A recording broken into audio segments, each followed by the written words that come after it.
5 minutes funnier.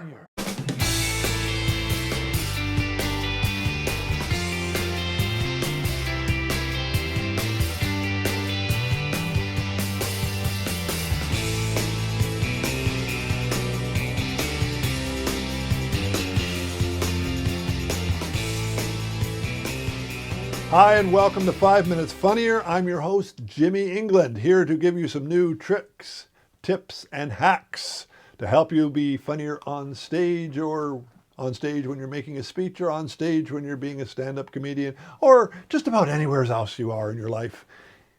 We all like to be thought of as amusing, I think. Anyway, one of the things that's interesting about comedy is that it does go through different phases, and ever since about the 90s, even before that, I think the 80s, we've been in a phase where a lot of observational humor has been going on. Jerry Seinfeld may be the best exemplar of that. His comedy mostly is about things that he sees around him in his life. And he's very funny as a result and very successful, which is probably the more important thing to focus on. The thing about observational humor is that it's a good idea, if you can, to incorporate yourself into the joke. Don't just make it, well, did you notice this? Did you notice that? The audience loves it when something has happened to you and you've observed something that has occurred with you, not you've observed somebody over in another line with the teller at the bank. That's not as funny as you would expect. But the trick, as with all autobiographical, boy, when did that word become difficult? Autobiographical humor is, it's very important to remember, cut, trim the fat. Just get to the meat of the matter. The observation itself is not the focus of the joke. It's what you say about the observation that's really where the humor is. Usually an observation is essentially a kind of a premise or a setup to your punchline. What you need to do is say, well, here's this I noticed, and then go on from there and talk about variations. Maybe you can turn around and compare it. What if other businesses did business the way I saw it being observed? I observed it being done over here. What if, I don't know, there's all kinds of different ways you can get in there and play with that observation. But you do need to play with it. You cannot just say, well, I saw a teller give an extra 20 to the guy in the line next to me. That's just not funny on its own. That is just, as they say, strictly an observation. Now, there's two things you have to remember about observations. One is you have to be original.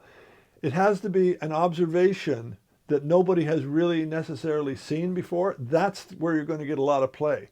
When you're the first person to notice that the sky is super blue before it goes black at night, okay, that's a very weak premise, but you know what I'm getting at. You have to see something that maybe people see but don't realize they're seeing. That's what the big observation is.